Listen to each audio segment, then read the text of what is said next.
and he still has the time to develop into not just an attraction, but I think into a legitimate heavyweight contender. You're right. There is Morrison right now in his locker room. Born in Gravette, Arkansas, resides now in Merriam, Kansas, which is a suburb of Kansas City, and Alex referred to that lone loss. 32 wins, 1 loss, and 28 KOs. Now, Tommy Morrison is a very serious fighter. Well, it's really no wonder. This kid grew up in a hurry, but he did it with his mom's support. Tommy Morrison, as a fighter, at this point is more dedicated, more disciplined than he's ever been. He's certainly on a road to becoming heavyweight champion of the world. That road began 16 years ago when Tommy took up boxing at age 7.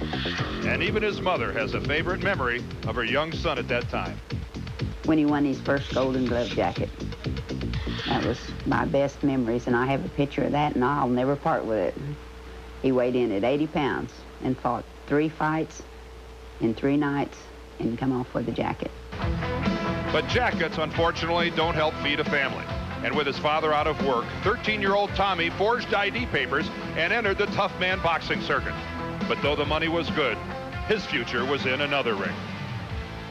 My mother encouraged me to get back into amateur boxing when the Kansas City Golden Gloves rolled around. It was a tournament that all my brother had won, my uncles and everything. I was the only one that had never participated in it and won it. Happened to be 1988, which was an Olympic year. And I won the Kansas City Golden Gloves and then advanced to the National Golden Gloves. And from there to the Western Olympic Trials and then on to Concord to the Olympic Trials, where I faced Mercer for the first time. He lost a tough decision to the eventual gold medalist, but proved that he could stay in there with the best of them. He turned pro later that year and immediately established himself as a crowd favorite with his explosive punching power and aggressive technique.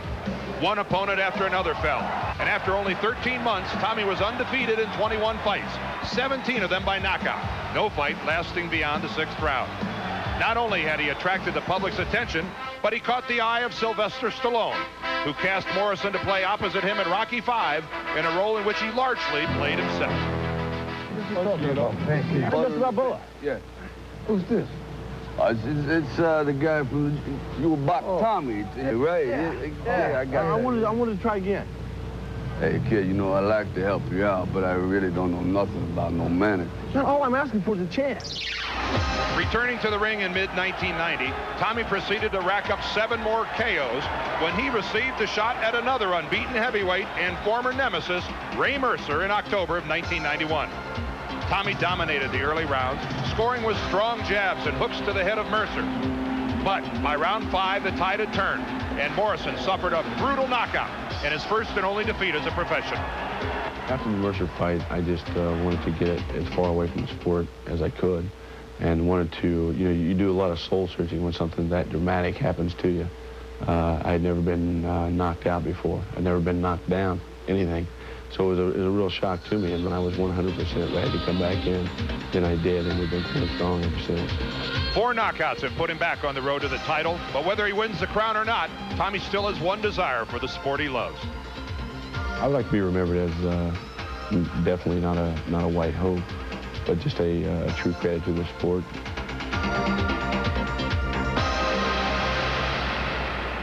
Well, Tommy Morrison's opponent today is Joe Hipp. Now, Joe Hipp started boxing himself at a young age. He started when he was only 9 at 95 pounds and fought in every weight division on up. Born in Browning, Montana on an Indian reservation. His mother is a member of the Blackfeet tribe. 24 wins, 2 losses, and 16 KOs. Now, Joe Hipp has lost 20 pounds in the last 8 months, and this is going to be the lightest that he's ever fought as a professional. And I think that's somewhat of an indication as to how much this fight means to him. Joe is one of the toughest and most determined fighters in the heavyweight ranks today. He's lost but 2 of his 26 fights, scoring 16 knockouts along the way, and, well, he's become a crowd favorite as his rough and tumble style usually means a lot of action, something sorely lacking in the division today. A big man in a high-profile sport, Joe, a Native American Indian, eschews the limelight, preferring the peace and solitude offered by training with his wife's tribe along the banks of the Quinault River in the state of Washington. The tribal leaders know where Joe derives his strength. Our strength basically is the Quinault River. Our village is right here at the mouth. Our strength is the river, and our strength is the ocean. And we live right where the river meets the ocean. Our power, our spirit, and our strength come from the waters. And Joe also derives strength from the love of his young family. Playing by the waters with them lets Joe put today's match into perspective. For me personally, it's a career fight for me. That's all I do is think about him. I don't know how much he thinks about me, but if it's half as much as I'm thinking about him, then he's got a lot on his mind. All right, Alex, it's been 8 months now since Morrison's loss to Ray Mercer. He's had 4 knockouts in between. Where is he as far as rebuilding his career? Well, Dan, Tommy Morrison has said all the right things. He says he learned from the experience. He said he's rededicated himself. But Tommy knows that talk is cheap, especially in this business. And despite Tommy's impressive record, he is 0-1 against heavyweight contenders. And very few people come back from a brutal knockout like he suffered. The key questions about Tommy are his endurance and his chin. And Joe Hipp is the kind of solid journeyman, tough, very game, who could provide some answers if, and it is a huge if, he can avoid the Morrison power early. But the fact is, even if Tommy scores the expected early round knockout, it will not erase the questions, Dan. It really, in Tommy's case, will just be a step in the right direction. Well, Alex, we're just moments away from the bell. We'll get this fight started. We'll be back here to Reno in a moment. 10 rounds of heavyweight boxing action between Tommy Morrison and Joe Hipp. AB Rust, get tough. Rust Tough. By America's favorite, Fruit of the Loom. We keep America's men comfortable. And by the makers of Speed Stick Antiperspirant and Speed Stick Deodorant. Speed Stick, 110% protection.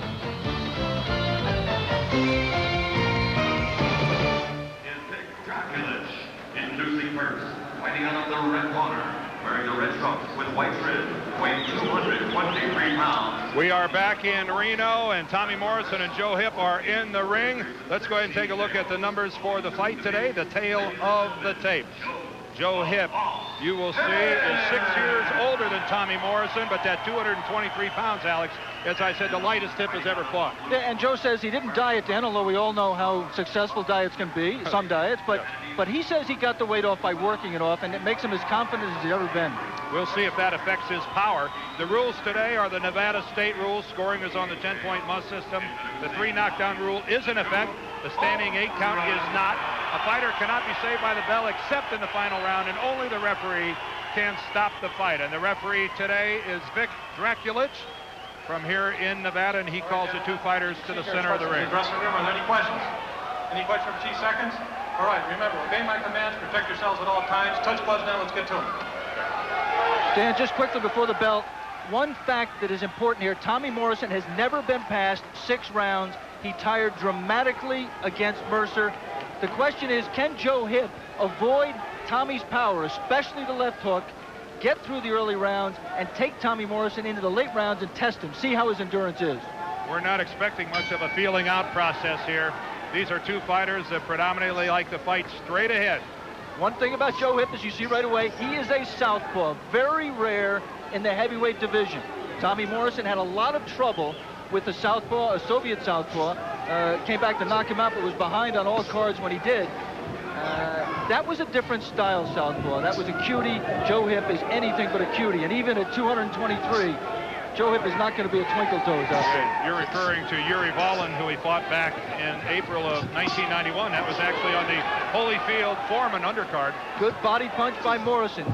The left hook up top is his best punch, but his body punch is also, when he uses it, a telling punch, and especially you would want to test somebody who looks as soft around the middle as Joe Hipp. Well, Tommy Morrison, as we're well aware, has been hit before, but when his punches land, they just sound different than most fighters. He is just an impact puncher. And the other thing, Dan, is everybody points out, well, he's had 32, has-beens and never was for opponents except for Mercer.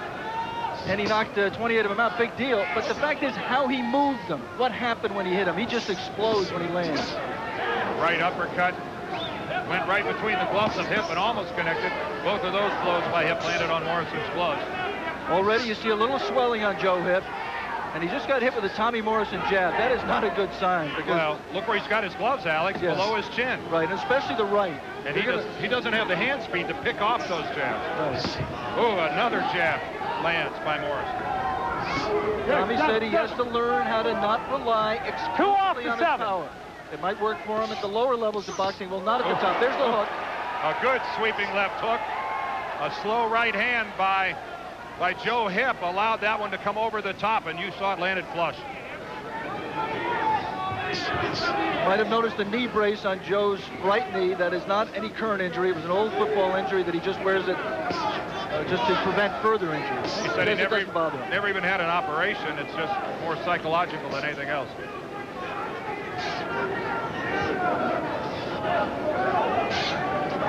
Tommy Morrison did tire badly in the Mercer fight, although you get the impression that it wasn't so much from lack of conditioning. He's a tense fighter, Alex. He just is one of those people that every punch he seems to throw like it's his last. Well, he says, Dan, that it was the stress of hitting Mercer with some of the best punches he ever threw and seeing Mercer still standing there, that he panicked. And that happens to a lot of fighters. I think Mike Tyson admitted it happened to him against Quick Tillis the first time he had to go the distance.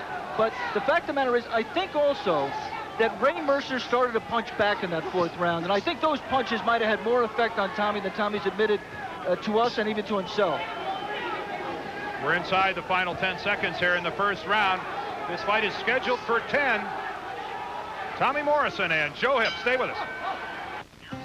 My brother. The bell rings and away we go in the second round here at Bally's in Reno. That's Tommy Morrison on the left of your screen, circling to the top. And another nice jab from Morrison. I mean, that's a punch. He wants to prove to himself that he can be a boxer, that he can be more than just a one-dimensional fighter. And Joe Hipp is eating it with regularity. Yeah, Joe's available for the punch.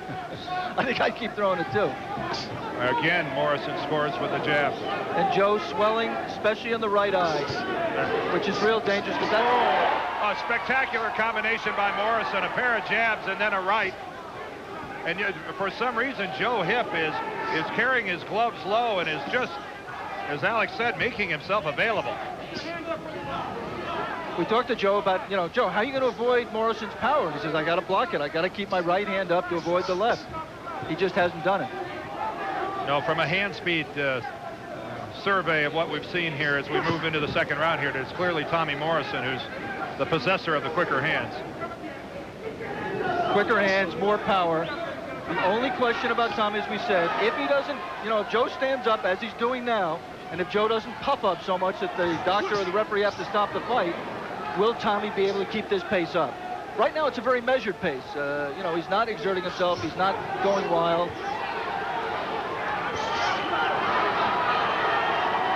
First backward step that Tommy Morrison has taken. Here in the second round, we have less than 1:30 remaining on the Russ Tough clock. Second round here between Tommy Morrison and Joe Hipp. Joe Hipp just kind of fell into a right to the body there. He came inside with a scoring left hand and got out of the way of Tommy Morrison's punch coming back, which he hasn't done much of. There's Tommy Burgetts in the corner, who is the trainer of Tommy Morrison, co-trainer along with John Brown and a conditioning expert. Yes. Somebody who's worked very hard to get Tommy in condition, mentally and physically. And obviously, after a loss like the Mercer loss, the mental part is perhaps even more important. Hipp a little bit more active here. Not as much coming back from Tommy Morrison. Awkward right hand by Hipp. Yeah, he tried to get inside after Morrison had sailed over the top.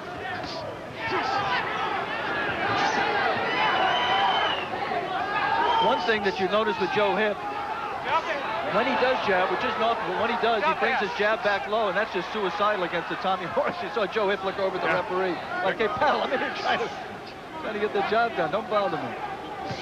Well, with that left hand of Hipp as it came in, just a ponderous swing.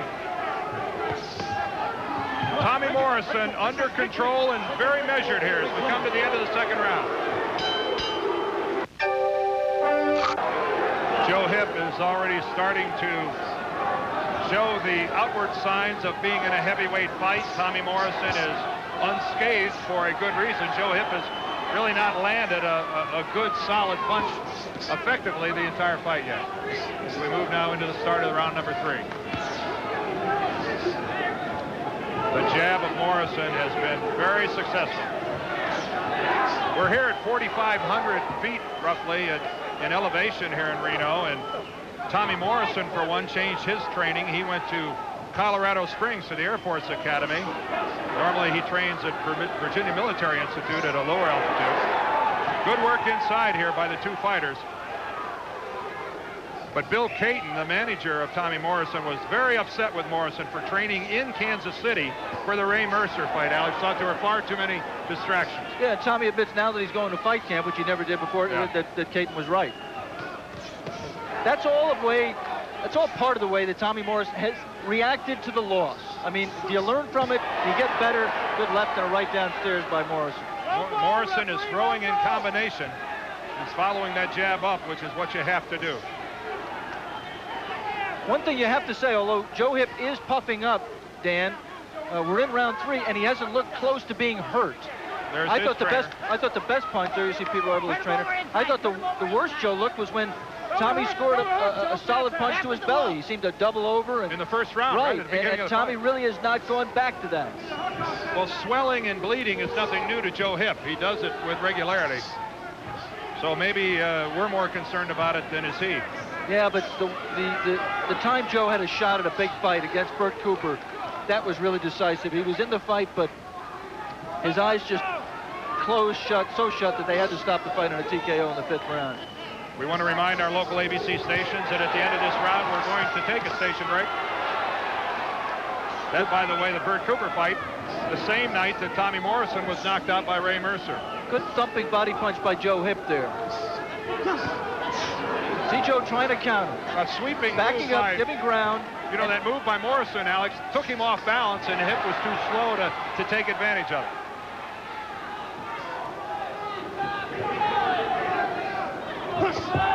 A feint there, kind of an awkward feint, but you saw one good thing. There's a good sign. Tommy Morrison had his right up to pick off the Joe Hipp left hand coming out of the break. Never back straight out with your hands down. Tommy backed straight out, but he had one hand up. This is the end of the 3rd round. We'll return with more of ABC's Wide World of Sports after this word from our ABC stations. When you're all stuffed. We begin the 4th round here in Reno, Nevada. I'm Dan Deerdorf along with Alex Swallow. We're ringside for a 10-round heavyweight fight between Tommy Morrison, who's on the left of your screen, and Joe Hipp to the right. And for the first time in the fight, a little blood was drawn, and interestingly, it was on Tommy Morrison, under his left eye. We're in the 4th round, as I said. The first 3 rounds, not totally dominated by Morrison in the sense that he hurt Joe Hipp, but I think, Alex, obviously winners on the scorecard for Morrison. That's right. I think that's exactly right.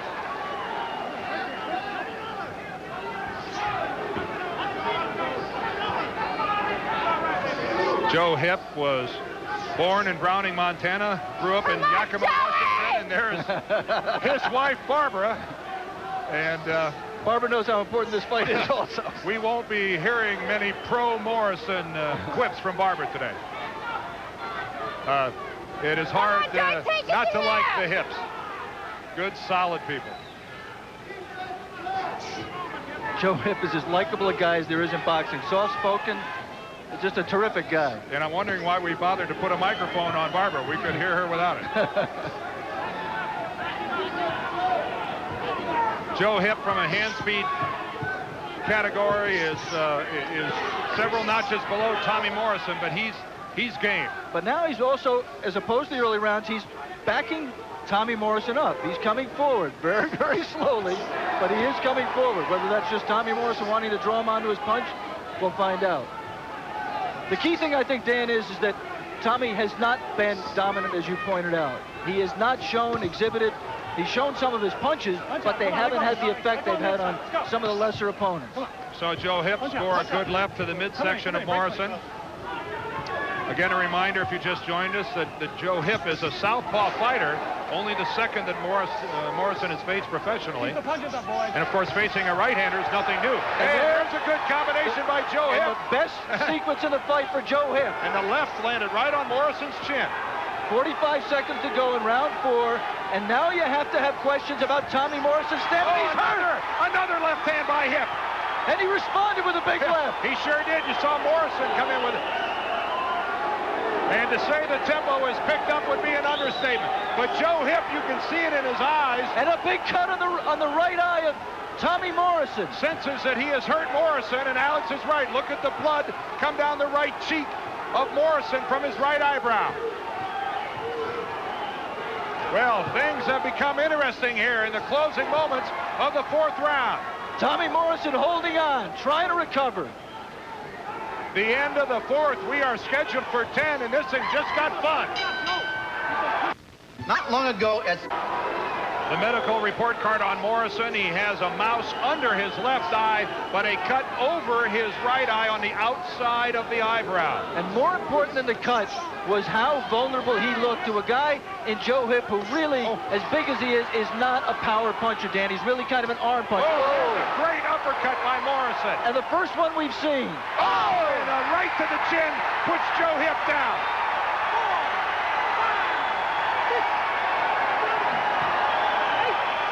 Hipp is up, beats the count. Draculich asking him if he can go on.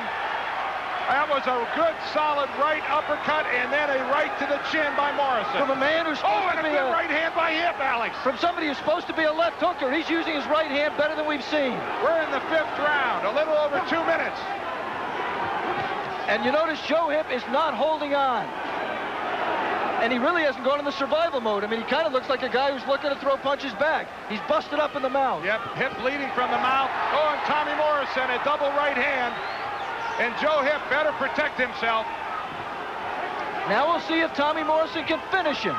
If he's got enough left. He looked tired in the 4th. Another half hook, half uppercut with the right hand by Tommy Morrison. And Hipp better put himself, Alex, in more of a defensive mode. As you say, either by hanging on. And Tommy Morrison, a double right hand. You see Hipp look over at Draculich, and I don't know why. I think he might have thought the punch went around a little bit in the back of him. Rabbit punch, maybe. Joe's looking for anything right now. He's looking for a bell, and he's got a minute 20 till he gets there, and his mouth is open. He is a brave, game fighter, Joe Hipp. And Tommy Morrison is becoming more deliberate here. Yes, and this is interesting. He's taking his time because I think he remembers back to the Mercer fight when he had Mercer hurt and punched himself out. He is clearly pacing himself. And that was a scoring left hand by Hipp. Ooh, and an off-balance combination by Hipp that does nothing. Inside a minute remaining here in the 5th. And I wasn't sure we were going to get to this point.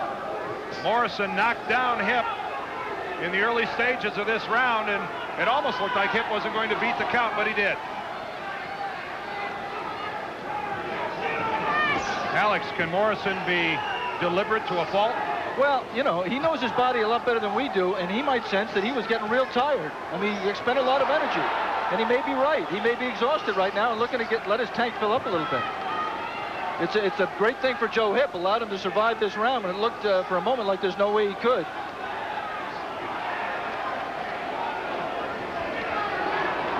This fight is scheduled for 10. This is the halfway mark. Blame Mike on rust. I hate rust. Knocked down in round 5. Watch the right hand from Morrison. Shows the left, and then boom, like almost a right hook. It was not a straight right hand. It put Joe Hipp down.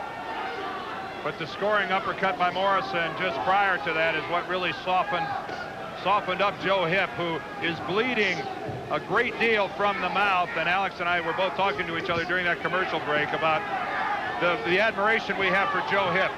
It would have been easy to not get up, Alex, after being knocked down. You know, he's a game guy. He knows this is a huge fight for him. If he can somehow get in the late round, somehow have Tommy Morrison just faint from exhaustion, I mean, it just changed his whole life. And he's fighting as though it depended upon it. Good left hand by Joe Hipp.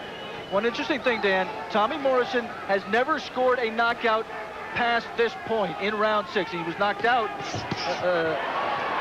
but he's never scored one after the 6th round. I'm sorry, after the 5th round. I was going to say, he's never gone beyond the 6th round. That's right. As hard as that is to believe for a man who has had 33 professional fights, Tommy Morrison has never seen the 7th round of a professional fight. Scoring left hand from Joe Hipp there. Not much coming back from Tommy Morrison. He is clearly... Oh, another left hand from Joe Hipp. Boy, and that one was right there. And you can see it has backed up Morrison. Oh, and another good combination and a retaliation by Morrison. But a good pair of punches by Joe Hipp.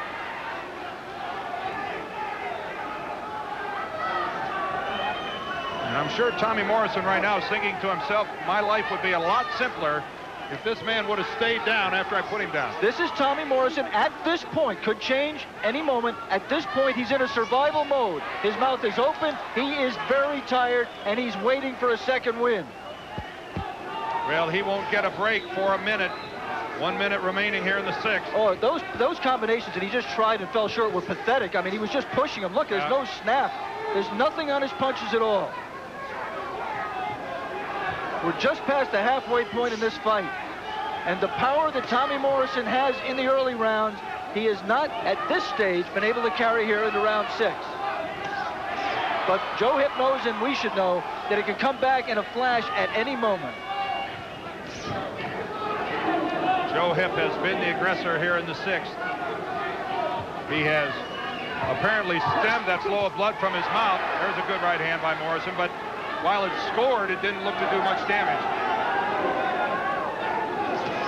Facially, Joe Hipp really doesn't look much the worse for wear, Alex, and he did say after the 3rd round, although there is some noticeable swelling in that right eyelid.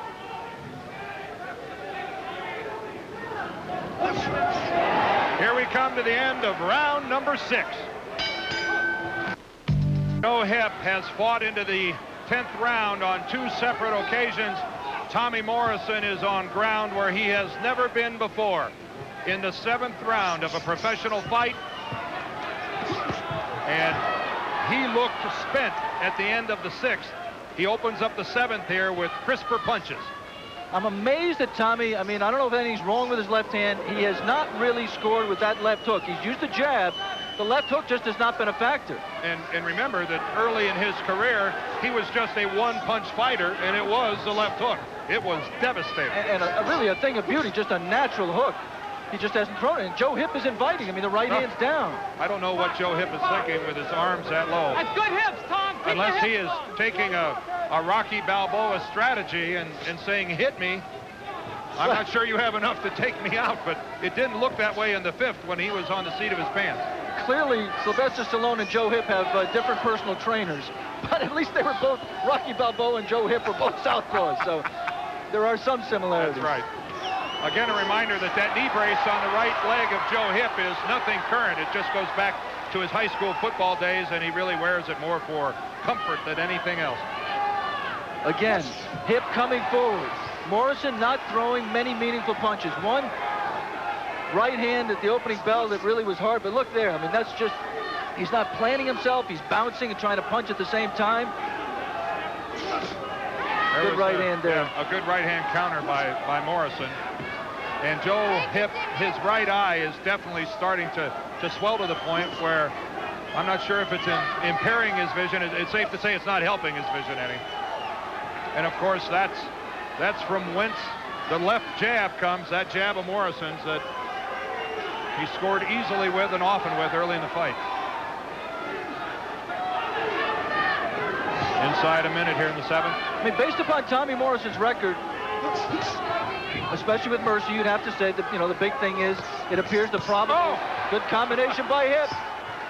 You have to say Morrison's biggest problem is stamina, his endurance, but also in his record is difficulty with one southpaw, and it could be that Tommy's just having trouble solving the southpaw stance. But we have to point out, I mean, Joe Hipp is just standing right in front of him. I mean, it's just, and he's not a defensive fighter, clearly. It's just hard to believe that a guy who is as stationary and as slow and as right in front of you as Joe Hipp is could give Tommy Morrison this much difficulty simply by standing up to his power. Well, Tommy Morrison told us that he's always been a straight-ahead fighter. It's the only way he knows how to fight. He said, I need to work on fighting moving backwards. Well, he is certainly getting that work here in the last several rounds, because Joe Hipp has got Tommy Morrison on his heels and moving backwards here at the end of the 7th.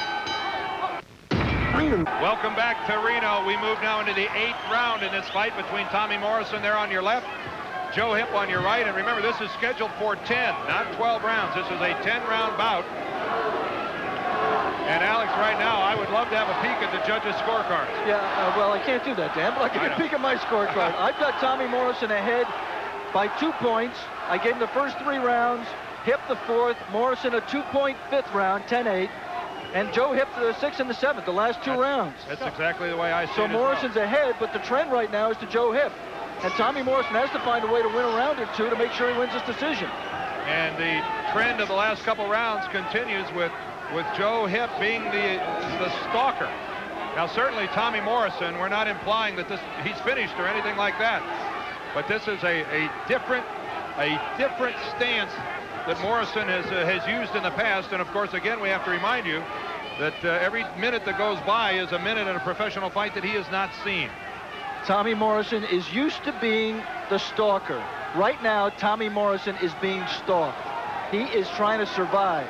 And to give you an illustration. Good uppercut by Joe Hipp. A good uppercut by Hipp. A reminder here, you know, in the last 3 years, Tommy Morrison has fought 12 fights, a total of 33 rounds.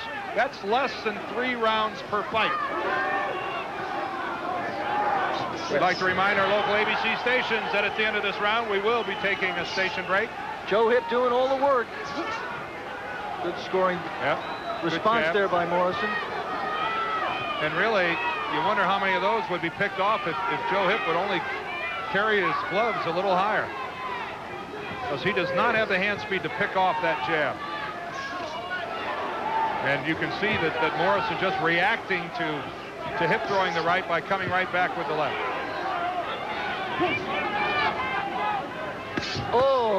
Good, solid.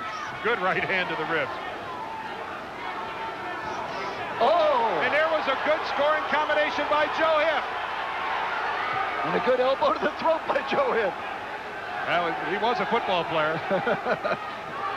Forearm shiver. You saw there how awkward and really unpolished a fighter Joe is. I mean, as he just kind of plodded in and missed the right hand. Missed that. But the fact of the matter is, Joe Hipp right now is a fresher fighter, and that really is the story of the fight.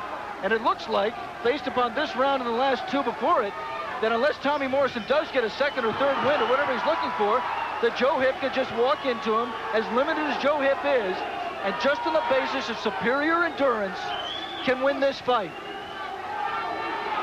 We should point out also, Joe Hipp is an 11-1 underdog. We'll return with more of ABC's Wide World of Sports after a word. The beginning of the 9th round of a fight scheduled for 10. There is Joe Hipp on the right of your screen, Tommy Morrison on the left. Our unofficial scorecards here at ringside have this a 1-point fight in favor of Morrison. And of course, Joe Hipp, an American Indian born in Browning, Montana. His mother, a member of the Blackfeet, and what a sense of pride must be moving through the reservation where Joe was born. Grew up in Yakima, Washington. Lives now outside Seattle, and he is on the verge of possibly doing something that not many people gave him credit or having a chance, Alex. He went off here today at revolving around a 10-1 underdog in this fight against Tommy Morrison. I think the final price was 11-1. He is a very live underdog. Yes. And he was not, he said, I mean, you never know, Joe said, I don't mind being an underdog. I was an underdog through all my early fights. When people just looked at me and said, this guy doesn't look like a fighter. Joe said, no one who ever fought me said afterwards that I wasn't a fighter. There has to be concern in the corner of Tommy Morrison. There's John Brown, his co-manager and trainer. And yes, that is a concerned look. And you see Joe Hipp scored with an uppercut, and Morrison came back with a left. But this crowd here in Reno has definitely swung over Joe Hipp in favor of Hipp, and again, Alex, he scores. They're jumping on the bandwagon. Yeah. Well, on our scorecards, Alex, if one of these fighters wins the 9th and wins the 10th, on our card, he'll win the fight. Again, a reminder that we are not the official scorers. There are 3 of them here at ringside. Scoring is on the 10-point must. All Joe Hipp right now, pretty much all the scoring.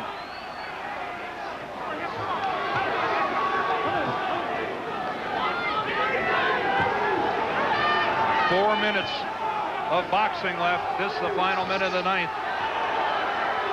Wide open the mouth of Tommy Morrison, absolutely exhausted. Nothing but that jab. I mean, you know, he is got a little bit of snap in the jab, but that's just not enough to keep Joe Hipp off him. And now Morrison's cutting the mouth. Blood from the mouth of Morrison. From that mouth that's been wide open for so long, and that's he's all busted up. And that's how it gets cut. You can't fight with your mouth open. Oh, a good right hand by Morrison, and that hurts Joe Hipp. Joe Hipp is in trouble. Joe Hipp is down. A right hand from Tommy Morrison staggers Joe Hipp. He's up at 8, and that's the end of the fight. Vic Draculin stops the fight. And Tommy Morrison summons the power today, and it saves him in the 9th round.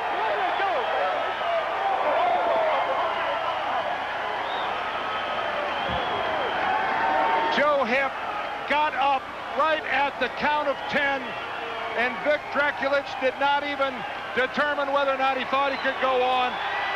He didn't beat the count, and the fight was stopped. You hear some boos as Tommy Morrison takes his bow. 2:47, the official time of round number 9, and I promise you that I will get the scorecards to let you know if Tommy Morrison needed that knockout to win this fight. Yeah, wouldn't we all like to know? Tommy Morrison into the rounds where he had never been before. And a heartbroken Joe Hipp. Yes. Here it is, Alex. The full angle. The left missed. The right hand landed. And that right hand really hurt Joe Hipp, much more than it looked. Yep. You a saw left his legs just and another tip. right. Boy, the right hand doing almost all the damage. That uppercut missed, but Joe was just not in the position to defend himself and went down. Alex, I'm not sure he would have survived the first right hand. Watch the right hand. Here, next punch. Right there. Boom. I don't think Joe Hipp, I don't think he would have chopping recovered. punch. Let me just go through the scorecards that we have right here. Official scorecards. Keith McDonald had it 76-75 Morrison. Doug Tucker 76-75 Hipp. Herb Santos 76-75 Hipp. I'm sorry, Morrison. The fight's still up for grabs. 2 judges with Morrison ahead by a point, 1 judge with Hipp ahead by a point. As you can see, it was a devastating right uppercut from Tommy Morrison at 2:47 of the 9th round. We'll be back here to Reno, hopefully to talk to both fighters. They've got a lot to say. Stay with us. We'll be back here in just a moment. Tommy, congratulations.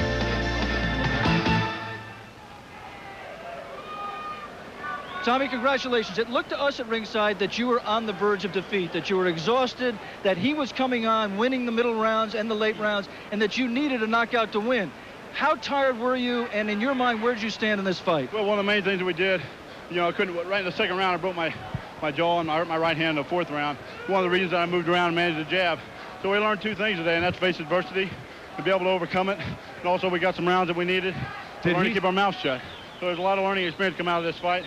Looking forward to some of the next fight. I think I learned a lot from this. Joe Hipp is one of the hardest punches I've ever fought. Very tough guy, very courageous, and I take my hat off to him. Tommy, it seemed to us that you threw very few hooks, that actually the damage you did were with the right hand that you say you injured. Right. Why so few hooks? Was it his southpaw stance? Well, I think the southpaw kind of threw me off a little bit. He's also in a low position. The hooks seemed to come right over his head, so I tried to, a few times, tried to jab and drop low, come up with a left uppercut, which is a punch of ours that we still need to develop some more. But luckily, because of our last 4 fights, we showed everybody that we do have a right hand, that we have added more to our arsenal. So I look at it as a plus. You know, I got hit a little bit too much. Defense is something that we felt like we always had to work on, something that hasn't been a secret, so we're real happy about it. Well, you came through it, Tommy, with a late round knockout. Congratulations to you. Thanks very much for talking to us. Let's go back to Dan Dierdorf at ringside. Okay, thank you, Alex, and we'll return to talk to Joe Hipp, but now it's time for our regular feature on what's new in the world of sports science and technology.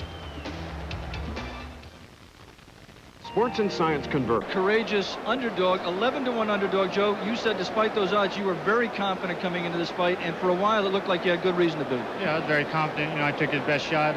He just caught me in the end. Just couldn't do nothing about that. But we're still here, and we'll keep on working. Do you have any quarrel with the referee's decision to end it? Well, you know, I thought I was getting up. I don't know. I ain't the referee, so it's up to his job. I felt good, though, once I got up. I thought I was up by 10, but I don't know. Joe, from your point of view, you know, you wanted to win the fight. You're in a position to win the fight. I had you ahead by a couple of points. One judge had you ahead 1 point. The other had you within a point. But this really has to be a loss that you can build on in terms of your career. You proved something about yourself. I mean, do you feel that way? Well, yeah. You know, I got hit in I was in the 2nd or 3rd round, went down, but I got right back up. You know, my heart's in it. I wish you wouldn't have stopped it because I was kept on fighting. I think the fight would have went the full 10 rounds. I would have won the decision. You know, but I got a little lazy and it caught me with a good punch. How much of a problem was the right eye? Could you see out of it? Oh, I can see fine. It was just a little swelled, but I squint all the time anyway. It was a terrific performance, Joe. Thanks very much for talking to us. Congratulations to you. Let's go back now to Dan Dierdorf at ringside. Okay, thank you, Alex. Tommy Morrison moves to 33-1 with that knockout, and that's it for us here in Reno.